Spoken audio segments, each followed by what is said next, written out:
Hi, welcome in. This is an original Tales First story about a family crossing a line and realizing it has real consequences. Let's begin.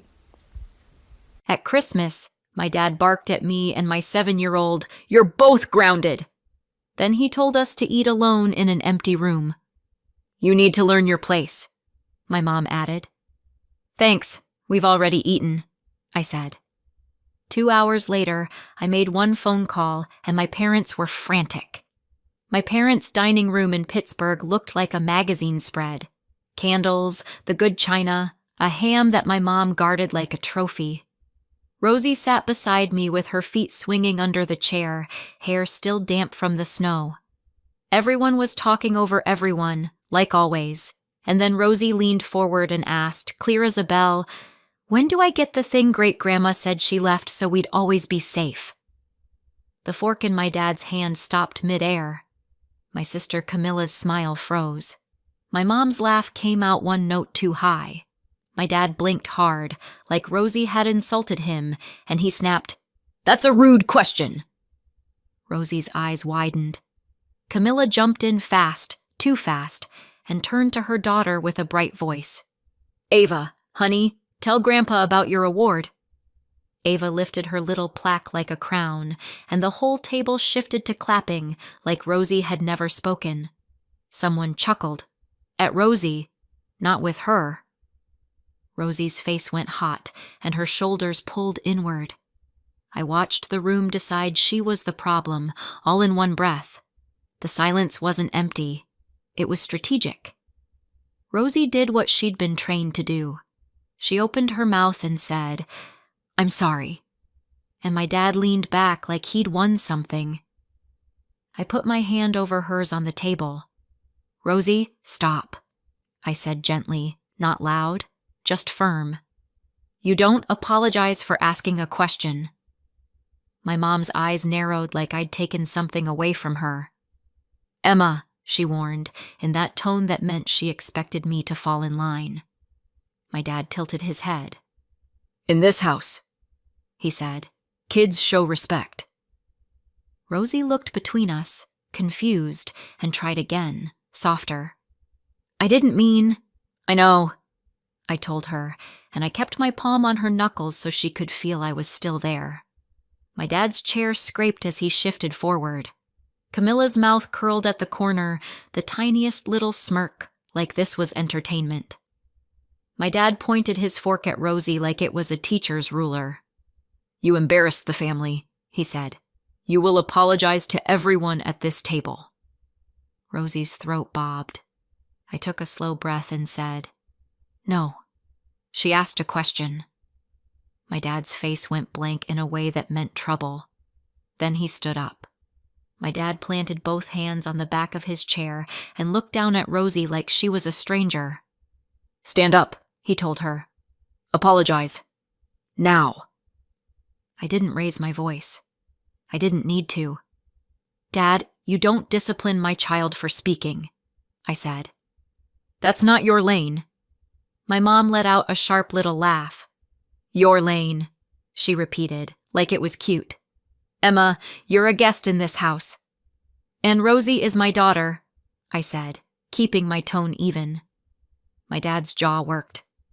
"Fine," he said, loud enough that the cousins at the end of the table stopped chewing. "You're both grounded." He jabbed a finger toward the hallway. "Go eat in the den. Alone." The den wasn't even a den.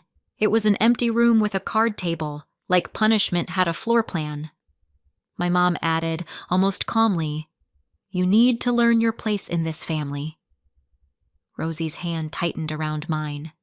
I felt her start to fold, to shrink, to become agreeable. I squeezed back and said, "We're not doing this." My dad's eyes flashed. "You will do what I say," he insisted. He wasn't asking. He was claiming ownership. And that's when I understood he wasn't punishing Rosie. He was testing me. I pushed my chair back and stood, still holding Rosie's hand. The room waited for me to argue, to plead, to negotiate. Instead, I looked at my mom and dad and said, Thanks. We've already eaten. My mom's mouth dropped open like she'd never heard that sentence before. I turned us toward the front hallway, past the stacked gifts and the glittery stockings, and Rosie kept pace like she was afraid the floor might tip. My dad barked after us, "Emma, get back here!" I didn't. I helped Rosie into her coat, her little arms stiff with shock, and I pulled my own scarf on without fumbling. Camilla followed us to the doorway and hissed, "Don't be dramatic." I met her eyes and said, "I'm being specific." Outside, the cold slapped my cheeks awake. Snow crunched under our boots. Behind us, the front door opened again and my mom called, sweet as poison, "You're making a mistake." I buckled Rosie into the car seat with hands that didn't shake. When I shut the car door, the house looked perfectly warm, perfectly safe, like a place you could lose yourself in. I started the engine and heard an old voice in my head, quiet and certain. "Call Martin." The drive home was only 15 minutes, but it felt like a whole season. Rosie stared out the window at the lights on other people's porches, blinking slowly like she was trying not to cry. At a red light, she whispered, "Mom, did I do a bad thing?" I kept my eyes on the road and answered like I would about math homework. "No, you asked a normal question." She picked at the edge of her sleeve. "Grandpa said I was rude." "Grandpa wanted you quiet," I said. "That's different." My phone buzzed in the cup holder, bright on the dashboard. I didn't pick it up until we pulled into our driveway. The message was from my dad. "You're grounded. Both of you. Come back and apologize." Another one popped up from my mom before I could lock the screen. "You need to learn your place." Rosie watched my face. "Are we grounded?" she asked, serious, like it was a legal status. I glanced back at her in the rearview mirror and said, "No, sweetheart. People don't ground adults." I got out, walked around, and unbuckled her. Her body leaned into mine for a half second before she caught herself and stood straight, like she was bracing for another correction. I kissed the top of her head and guided her inside. My dad could text all night. He couldn't make us smaller from across town. Not anymore. At home, the quiet had a different texture. Our couch, our mismatched mugs, the hallway light Rosie insisted stay on. I made her cocoa and sat with her on the rug while she arranged her new crayons in a careful line. She kept glancing up, waiting for me to tell her what she'd done wrong. "Rosie," I said softly, "you don't owe anyone an apology for asking about being safe."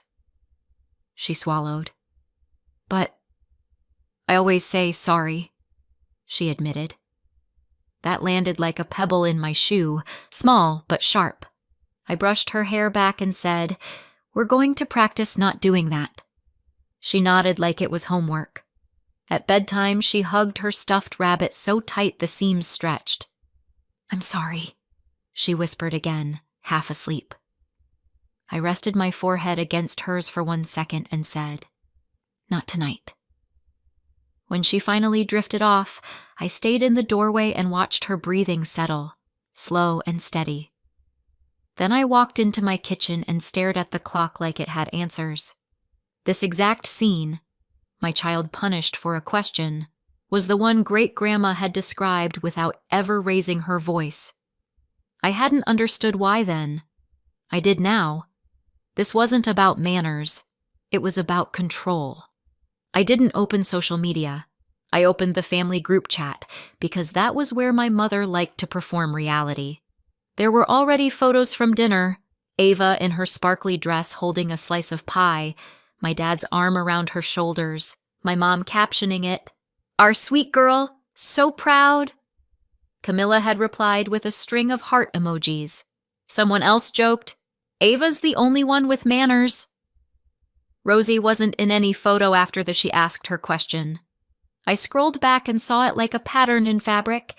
Ava praised for breathing, Rosie corrected for existing. A voice note from Camilla sat there with a little play icon. I pressed it and heard her bright laugh. "Well," she said, "that was eventful. Dad handled it." I paused it halfway through. Dad handled it was how they described humiliation, like it was housekeeping. I typed nothing. I just watched the chat roll on without us. Then my mom sent one more message for the audience. "Emma chose to leave. We'll talk when she's ready to respect our home." They were already building the story where Rosie and I were the problem, and the scary part was how practiced it sounded. The thing about being the difficult one in a family is that you start pre-editing yourself to keep the temperature down. I could feel that old reflex trying to kick in, even while Rosie slept down the hall. I flashed back to July, to my parents' backyard barbecue, when Rosie, then 6, ran through the sprinkler and slipped, knocking over a cup of lemonade. It was nothing. The cup tipped. Ice clattered. Rosie froze and whispered, "Sorry," before anyone even spoke. My mom sighed dramatically. "Emma," she called, "can you get your child under control?" Across the yard, Ava had just tossed a water balloon at my dad's shirt, and everyone laughed like it was adorable. Camilla had kissed Ava's forehead and said, "She's so spirited." When Rosie spilled lemonade, my dad said, "Clumsy." When Ava soaked him, he said, "That's my girl." I remembered kneeling beside Rosie with a paper towel, murmuring, "It's okay, just say sorry," because apologizing was faster than fighting. Back then, it felt like peacekeeping. Tonight, it felt like training my daughter to disappear. I sat at my kitchen table and understood something clean and uncomfortable. The golden child had gotten older. The scapegoat had just gotten smaller. And I was done handing my kid the same script I'd been forced to read. The first time Great-Grandma brought it up, she didn't make it dramatic. It was just the two of us in my parents' kitchen the day after her doctor appointment, while everyone else watched football. She moved slowly, but her eyes were sharp. She said, "Rosie asks questions like I do." I smiled because it sounded like a compliment. Then Great-Grandma turned the faucet on low, like she wanted the sound to cover us, and said, "If they ever punish her for asking, don't argue." I frowned. "What do you mean?" She dried her hands and looked me straight in the face. "You won't win a shouting match in that house," she said. "You'll just teach Rosie that love comes with silence." She reached into her apron pocket and pulled out a small folded card with a name and a number. "Martin," she said. "He's my CPA, executor. If they do what I think they'll do, you call him. You don't warn anyone. You don't negotiate." I stared at the number like it was a weird prank. "Why would I need that?" I asked. Great-Grandma pressed the card into my palm and closed my fingers around it. "Because I promised Rosie she'd always be safe," she said, quiet as a fact. "And safety doesn't work if other people get to control it." Her grip was stronger than it looked. "Promise me," she added. I swallowed and nodded. Tonight, in my own kitchen, I could still feel the imprint of that card in my hand. I'd promised her.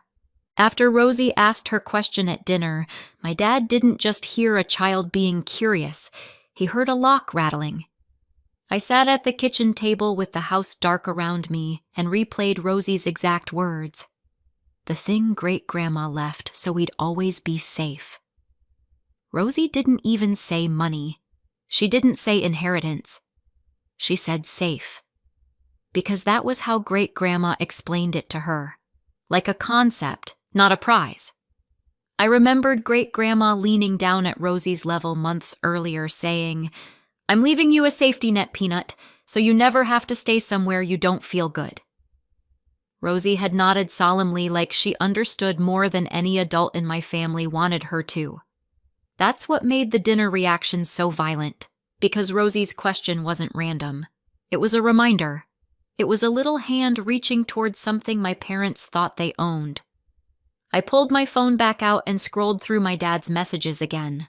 The wording hit different now. You're grounded. Come back. Apologize. It wasn't about manners. It was about obedience, like they could still assign consequences to my life and have me accept them. I opened my notes app and typed one line. Punished beneficiary for asking about safety. It sounded clinical, but it steadied me. Rosie had been brave enough to ask. I could be brave enough to stop smoothing it over. I looked down the hallway at her closed door and thought, very clearly, Rosie hadn't been rude. She'd been right. The day of great-grandma's funeral, I moved like someone underwater. My mother cried loudly in public and then immediately started directing traffic. Who would bring casseroles, where people should park, what time everyone should meet back at the house. My dad took over the paperwork the same way he took over everything, by grabbing it first. I watched him in the church hallway, leaning over a clipboard with the funeral home director, signing forms with a confident flourish. When I stepped closer, he angled his body between me and the page without even thinking about it. "I've got it," he said. "You don't need to deal with this." Behind him, Camilla nodded sympathetically like he was doing me a favor. I was tired. I was grieving. I let it happen because I didn't have the energy to argue about signatures. Later, at my parents' house, a banker-looking man dropped off a thick envelope. My dad slid it into a leather folder before I could even read the label. I said, "Should I?" And he cut me off with a light laugh. "Emma, you always stress," he said. "There's nothing for you to worry about."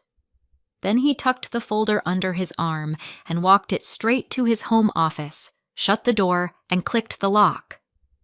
I remember standing in the hallway with a paper plate of funeral ham, listening to that lock settle and thinking, that's odd.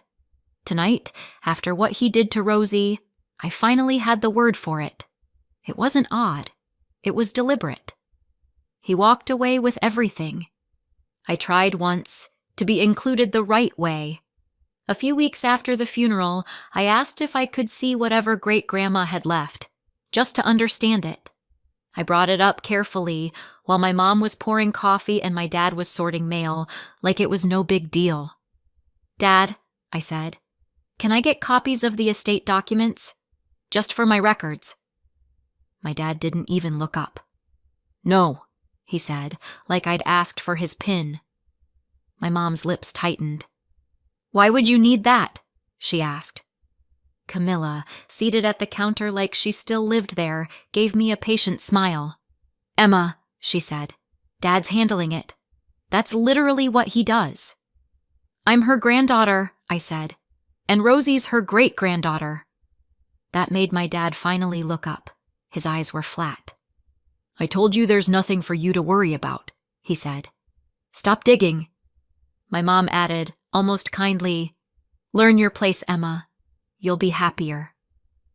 There it was again, that line, rehearsed like a family motto. I remember swallowing my questions because arguing would have turned into a whole evening of my mom crying and my dad lecturing. I told myself it wasn't worth it. I told myself I could keep the peace by staying vague. That was the deal I'd made with my own childhood. Tonight, my kid was paying for that deal, and the price was too high. Around 8:15 p.m., after Rosie was asleep, my phone lit up again. It was my dad. This time, he didn't bother with texting like a person. He left a voicemail. "Emma," he said, slow and sharp. "You will bring Rosie back tomorrow morning. 10 a.m., family meeting. You will apologize to your mother and me. Rosie will apologize to everyone. Otherwise, you are not welcome in this family." He paused like that was supposed to crush me. Then he added, "And don't think you can keep her from us. That won't end well." My mom followed with a text that tried to sound gentle. "We love Rosie. Don't make this hard." My stomach didn't drop. It just went still, like my body was done reacting. They weren't asking to talk. They were issuing terms. And the craziest part was they still thought it worked, like I was 17 and grounded in my childhood bedroom. I opened my camera roll and saved screenshots. I labeled a new folder in my phone, Christmas. Then I opened a second folder and labeled it After Funeral. I didn't feel dramatic. I felt organized. In the living room, the Christmas tree lights blinked on and off, indifferent. My dad wanted a meeting. He wanted an apology. He wanted the old version of me who would do anything to get the room to calm down. Instead, I stared at his voicemail and thought, "You just gave me evidence." They were using Christmas like a leash, and I wasn't holding the other end. I went to the hall closet where I kept a plastic bin of great-grandma's things. Nothing valuable, just small items she'd handed me over the years when my parents weren't watching. The bin smelled like cedar and old perfume. I dug past a crocheted blanket and a tin of buttons until my fingers hit a laminated recipe card. On the back, in neat handwriting, was a name, Martin S., and a phone number. My throat tightened, not from sadness, but from recognition. This was the card she'd pressed into my hand at the sink. I must have slipped it here afterward, telling myself I'd probably never need it. I sat on the floor with the bin open beside me and read the number twice, like it might change. Then I did something I hadn't done in years. I called Camilla, not because I thought she'd help, because I wanted to hear how she'd spin it. She answered on the second ring with a bright, "Hey," like we were friends. "Why did you do that at dinner?" I asked. No small talk. Camilla sighed. "Emma, you always make everything about you." "Rosie asked a question," I said. "Dad grounded her." "Dad corrected her," Camilla replied. "There's a difference." "He told her to eat alone," I said. "In an empty room." Camilla lowered her voice like she was sharing wisdom. "Rosie can't go around bringing up stuff," she said. I sat up straighter. "What stuff?" There was a pause, half a second too long.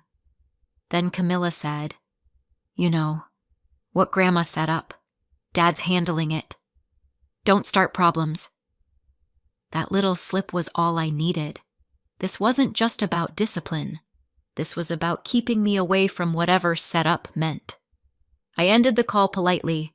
Then I held the recipe card like it was a key. Martin's name stared back at me.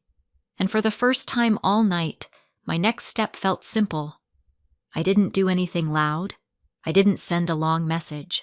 I didn't draft a speech. I walked to my filing cabinet and pulled out Rosie's birth certificate, my passport, and the folder where I kept school records. I set them on the kitchen table in a neat stack. I plugged my phone into the charger so it wouldn't die mid-call. I wrote down the time of my dad's voicemail and the exact words he used. Then I walked down the hall and cracked Rosie's door open just enough to see her. She was curled around her rabbit, mouth slightly open, hair splayed on the pillow. She looked completely safe in her own room, and that's when I understood what I was really protecting. Not money, not paperwork, not pride. The right to live without being punished for asking. I closed her door and went back to the kitchen. The clock on the microwave clicked toward 9. I sat down, placed the recipe card beside my phone, and rested my hands flat on the table until they were steady. No rehearsed apology, no bargaining plan, just one decision made quietly. When the clock turned, I reached for my phone. Just after 9, I picked it up. At 9:01 p.m., I dialed Martin's number. The line rang once, twice, and then a man answered with a calm, "Martin speaking." I said, "Hi, this is Emma, Ruth's granddaughter. She told me to call you if my parents ever punished my daughter for asking a question." There was a pause. Not surprise, more like confirmation. "I was wondering when I'd hear from you," he said quietly. "Are you safe right now?" "Yes," I said.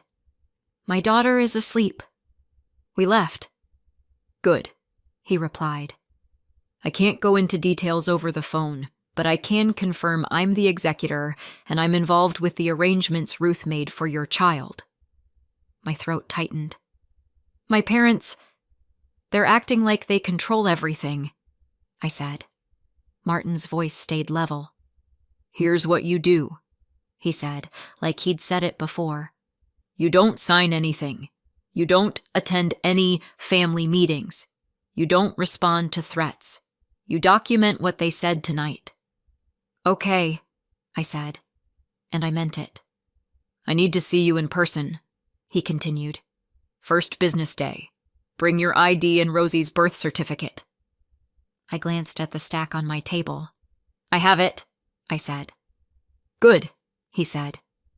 And Emma, they do not get to discipline a beneficiary into silence. I exhaled, slow. Thank you, I said. You can thank Ruth, he answered. She planned for this. When I hung up, the house was still quiet, but it didn't feel empty anymore. It felt protected. 2 hours later, my phone started blowing up. My mom's voicemail was pure panic. Emma, why is the trustee refusing to speak to us? My dad's was shorter. What did you do? The first business day after Christmas, I dropped Rosie off at her winter break program like everything was normal. Backpack, hairbrush, a quick love you. Then I drove downtown through gray Pittsburgh slush and parked near a low office building with frosted glass doors. Martin met me in the lobby in a simple button-down and a winter coat that looked like it had seen 100 tax seasons. He didn't hug me. He didn't pity me. He shook my hand and said, "Let's get you informed." In his office, a file folder sat on his desk with a label that made my stomach flip. Rosalie Harris, Trust. He opened it and slid papers toward me. Ruth established a minors' trust, he said. Rosie is the beneficiary. He tapped a paragraph with his pen. The trustee is a professional fiduciary, an institution. Not your parents, not your sister, no family member. My fingers hovered over the page, not touching yet, like it might smear. So, my dad wasn't handling it, I said. Martin gave a small, dry smile. Your father was handling your father, he corrected. He pulled out a simple chart he'd printed. Beneficiary, Rosie. Legal parent, Emma. Trustee, Keystone Fiduciary Services. This is who has authority, he said. And your dad isn't on it. I sat back in the chair and felt something settle into place, like a bolt sliding shut. Then why did they react like that at dinner? I asked. Martin looked at me and said, Because Rosie asked about the thing they can't control. He didn't say it like drama. He said it like weather. And for the first time since Christmas dinner, I wasn't guessing. I was reading. Martin didn't make me wait for the ugly part. He flipped to a section of the file and placed a thin packet on top, like he wanted it separate from the rest. This, he said, is why Ruth told you to call. The first page was an email chain. I recognized my dad's name in the sender line. I recognized Camilla's too. The emails weren't emotional. They were strategic. My dad had written to the trustee asking what steps were necessary to ensure stable management for a minor beneficiary. Camilla followed up with a cheerful note offering herself as a financial guardian because she was close to the child. I felt my jaw tighten. She barely knows Rosie, I said. Martin nodded. They were preparing to petition for appointment as guardian of the property, he said. Not custody, money control. He slid one more sheet forward. It was a draft petition, dated before Christmas. They were moving on this, he said. And then Rosie asked about safety at dinner. My hands went cold. I thought about Camilla redirecting to Ava, the way she'd laughed. So they weren't embarrassed, I said slowly. They were threatened. Martin didn't argue. Ruth anticipated exactly this, he said. She built in professional oversight because she didn't trust family dynamics. I stared at the paper until the words stopped being letters and started being intention. They'd been planning this while we were setting the table. And suddenly, my dad's "learn your place" line wasn't vague at all. It was a mission statement. Martin moved fast, but he didn't take control away from me. He asked, "Do you authorize me to notify the trustee that you are Rosie's legal parent and that any contact from relatives is to be treated as interference?" I nodded. "Yes," I said. He typed while I watched. He attached copies of my ID and Rosie's birth certificate. He referenced my dad's attempt to discipline Rosie for asking about trust arrangements in clean professional language. He printed the letter, slid it across the desk, and said, "Read it. Make sure it's accurate." I read every line. It was plain, almost boring, which made it powerful. I signed where Martin indicated, not as consent to their plan, but as a statement of reality. I am her mother. I am here. Martin scanned it, emailed it, and then called the trustee's main line on speaker. A woman answered with a practiced voice. Martin introduced himself and said, "We're placing an immediate restriction on information sharing and distribution discussions. Only verified parties." The woman replied, "Understood. I'm flagging the account." Martin looked at me and said, "They will not be able to call and charm their way into details anymore." When we left the office, he handed me a copy of everything in a folder and said, "Keep this. Don't let anyone hold the papers again." Outside, the cold wind cut between buildings, and I pulled my coat tighter. The dominoes hadn't fallen yet, but the table had been leveled. The door they built for themselves just slammed shut. Over the next few days, my parents' panic escalated into an avalanche of missed calls. My mom left a voicemail that started with sniffles and ended with anger. "Emma, why is the trustee refusing to speak to us? This is ridiculous." My dad's message was shorter. "Fix it," he snapped, like I'd broken his toy. Then Camilla texted, "You're really doing this? To family?" I didn't answer. I forwarded everything to a new email folder, the way Martin told me. By the fourth day, a man in a heavy coat knocked on my door right as I was packing Rosie's lunch. He held out a stapled packet and said, "Emma Harris?" I took it, signed his form, and closed the door with my face still neutral. Rosie looked up from the table. "Who was that?" she asked. "Paperwork," I said, because it was the truth.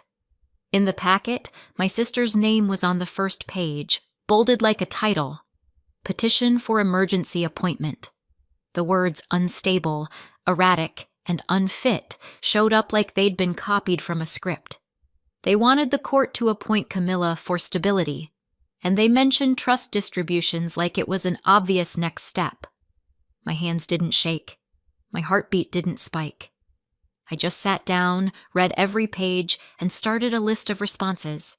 My mom called again and left a message that ended with, "Rosie will lose her family if you keep this up."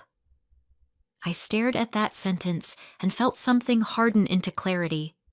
This was the all-in move. They weren't trying to discipline me anymore. They were trying to erase me, and they'd put it in black and white. At the courthouse, the hallways smelled like wet coats and old paper. Camilla arrived in a beige sweater with her hair smoothed flat, the way she wore it when she wanted to look harmless. My dad walked beside her like a manager escorting his spokesperson. My mom dabbed at dry eyes with a tissue, already ready for her performance. I carried my folder and a small binder Martin helped me organize, tabs labeled like a school project, Christmas, voicemail, texts, timeline. Martin sat a few rows behind me in the courtroom, not in front, not speaking for me, just present. The judge looked down over her glasses and said, "Emergency petitions require emergency facts." Camilla started with, "Your Honor, we're just worried about Rosie," and the judge held up a hand. "Worried people don't usually request access to trust funds," she said flatly. I opened my binder and slid copies of my dad's messages to the clerk. "You're grounded. Family meeting. Not welcome." I explained calmly that my daughter was punished for asking about something her great-grandmother promised for safety, and that my family attempted to pursue financial guardianship without informing me. The judge's eyes moved across the papers. She asked Camilla, "Why should you be appointed when a professional trustee exists?" Camilla blinked, caught. My dad finally spoke, angry. "Because Emma is making this difficult." The judge looked at him and said, "This court is not a tool for family control." 10 minutes later, she denied the emergency request. She added firm limits: no contact with the trustee, no petitions without proper cause, and no interference with the legal parent. She didn't yell. She didn't scold. She just closed the door. The judge didn't raise her voice either. Losing in court didn't make my parents quiet. It just made them switch weapons. Within 24 hours, my aunt texted, "Why are you banned from your parents' house?" A cousin messaged, "Your mom says you're keeping Rosie from everyone." My mother was doing the thing she always did, telling the story first so she could own it.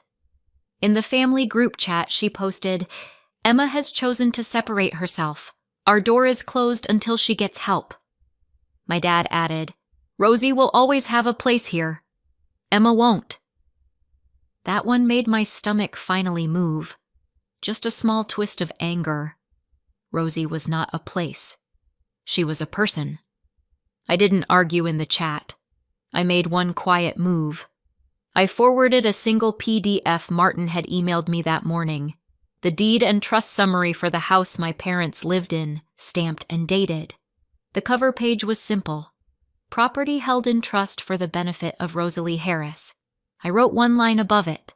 For clarity, this home is part of Rosie's trust. Any bans violate the trust conditions. Then I stopped typing. The chat went silent for almost a full minute, an eternity in a loud family. My uncle replied first. "Wait, what?" Then another cousin. "Are you serious?" My mom tried to backpedal with, "That's not what it means." But the document didn't care about her tone. Camilla didn't respond at all. In the middle of the storm, I sat on my couch and watched the narrative flip from "Emma is dramatic" to "Why were you trying to control a child's trust?" That was the second front, and they were losing it. Suddenly, it wasn't their house at all. A week later, my parents got an official notice delivered by certified mail. I know because my dad called me the minute he opened it, voice tight. "What did you do?" he demanded. I didn't match his volume. "I didn't do anything," I said. "I made a phone call and told the truth." The notice was blunt. Their right to live in that house was a permission with conditions. No retaliation against the beneficiary, no exclusion of the beneficiary's legal parent, no interference with trust protections. If they continued, the trustee could move to terminate their occupancy. After that, my parents stopped using the phrase "learn your place." They switched to "let's just move forward," like it had all been a misunderstanding. Camilla tried once, texting me, "We should put this behind us," and I didn't answer. Months passed. The emergency petition went nowhere. The trustee stayed professional and firm. Some relatives went quiet around my parents and Camilla. Not dramatic cutoffs, just fewer invitations, fewer replies, less applause. Rosie stopped saying sorry when she asked for water or needed help with her shoes. One afternoon, a letter arrived for her in a crisp envelope, forwarded through Martin. It was great-grandma's handwriting inside. Rosie sounded it out slowly, lips moving. "You were brave enough to ask," it said. "So I kept my promise." Rosie looked up at me and didn't apologize for crying. "Our new rule is simple. Access to my child doesn't come through humiliating her mother. What would you have done in my place?